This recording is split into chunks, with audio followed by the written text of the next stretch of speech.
Hi అండి, అందరికీ నమస్కారం. మన కార్తీక మాసం వచ్చేసరికి అందరూ పూజలతో బిజీగా ఉంటారు కదా. ముఖ్యంగా మనకి గుర్తొచ్చేది ఏంటి? 365 ఒత్తులు. అవి ఏ టైంలో వెలిగించాలి ఏంటి అనేది గురించి మనం తర్వాత మాట్లాడుకున్నాం. మనం ఇంతకుముందు 300 ఒత్తులు అంటే విడిగా ఒత్తులు తెచ్చుకొని అందులో ఆవు నెయ్యి వేసుకొని నానబెట్టుకొని మళ్ళీ అవి నానిందో లేదో మళ్ళీ చెక్ చేసుకుంటూ నేను ఇలాగే చేశాను లాస్ట్ ఇయర్ కూడా.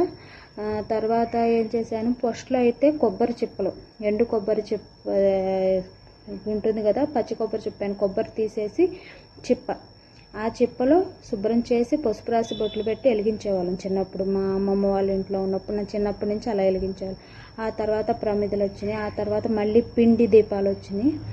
నానబెట్టడం మాత్రం కామన్ అయిపోయింది కదా. నాకైతే ఒకటైతే చాలా ఈజీ అనిపించింది, నేను ఈ ఇయరే ట్రై చేస్తున్నాను. అదేంటో కాదు, చూడండి. ఇవైతే 365 ఒత్తులు నెయ్యిలో వాళ్ళే నానపెట్టి ప్రమిద కూడా మనకి ఇస్తారు. మనం కొత్త ప్రమిదలు కొనుక్కోవాల్సి వస్తుంది. వీటితో పాటే చక్కగా ఇస్తున్నారు. మనం చక్కగా గుడికి వెళ్ళి వెలిగించేసుకోవటమే, చాలా ఈజీ. సౌండ్స్ వస్తున్నాయి, రోడ్డు పక్కనే మా ఇల్లు, సారీ ఏమనుకోవద్దు. నాకు ఈజీ అనిపించిందంటే నేను ఇది ఒకసారి ట్రై చేద్దాం అనిపించింది. ఈ ఇయర్ మనం 365 ఒత్తులు వెలిగించుకుంటాం కదా, అది సేమ్ ఇంతే ఉంటుంది. దీనిలో ఇంకా మనకి 366 ఒత్తులు వస్తుంది. నేను ఫ్రంట్ కెమెరా ఆన్ చేశాను కాబట్టి మీకు రివర్స్లో కనిపిస్తుంది. 366, 365 ఉండాలి, కానీ తగ్గకూడదు. ఎన్నైనా ఎక్కువైనా ఉండొచ్చు, ఒత్తులకి తగ్గకూడదు. ఓపెన్ చేస్తున్నాను, చూడండి. చాలా నాకు సింపుల్ అనిపించింది ప్రాసెస్. మనం వంటలు చేసుకుంటూ మళ్ళీ ఉపవాసాలు ఉంటూ ఇవన్నీ చూసుకోవటంలో నాకు ఇది ఒక్కటి సింపుల్ అనిపించింది. ఆవు నెయ్యి, ఫుల్గా ఆవు నెయ్యి పోసి ఒత్తులు వేసి నానపెట్టించారు. ప్రమిద, కొత్త ప్రమిదలో చూడు, ప్రమిద కూడా డిజైన్ ప్రమిదే. మళ్ళీ నాకు ఇదైతే చాలా బాగా నచ్చింది. దీని మీదే కర్పూరం బిళ్ళ ఉంటాయి కదా చిన్నవి, అవి పెట్టేసి వెలిగించేసారంటే మొత్తం వెలుగుతుంది. చక్కగా ఆవు నెయ్యి కూడా నిండుగా ఉంది. మనం మళ్ళీ స్పెషల్గా కొనుక్కొచ్చి మళ్ళీ ఒత్తులు నానబెట్టి మళ్ళీ తీసుకెళ్ళి మళ్ళీ ఆవు నెయ్యి పోసి ఇలా ఈ ప్రాసెస్ ఎంత లేకుండా మనకైతే ఇలా వచ్చింది. నేను ఈ ఇయర్ అయితే ఇలా ట్రై చేద్దాం అనుకుంటున్నాను. మీకు సింపుల్గా బాగుంది అనిపిస్తే మీరు ట్రై చేయండి.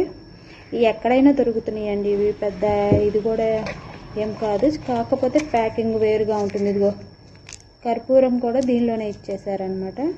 చూడండి, చిన్న కర్పూరం ముద్ద ఇచ్చారు, బిళ్ళ కాదు, కొంచెం ముద్ద ఇచ్చి దాని మీద పెట్టి వెలిగించుకోవడానికి. ఇన్స్టెంట్గా అక్కడికక్కడ గుడి దగ్గర కొనుక్కొని వెలిగించుకునే వాళ్ళకి ఇది చాలా ఉపయోగపడుతుంది. గుడి ఇంటి దగ్గర నుంచి వెళ్ళకుండా అక్కడ వెలిగించుకోవడానికి చాలా ఉపయోగపడుతుంది. నాకైతే చాలా బాగా నచ్చింది. చూడంగానే చాలా ఈజీ అనిపించింది. కొత్త ప్రమిద, మళ్ళీ ఆవు నెయ్యి నిండుగా పోసి ఒత్తులేసారు. మీకు ఎవరికైనా ఉపయోగపడుతుందేమోనని చేశాను. అంటే మనకి వంటగదిలో చాలా పనులు ఉంటాయి ఫాస్టింగ్ ఉండేటప్పుడు, ఇవన్నిట్లో కొద్దిగా ఇది మనకి కొంచెం తేలికేమో అని తీసుకున్నాను.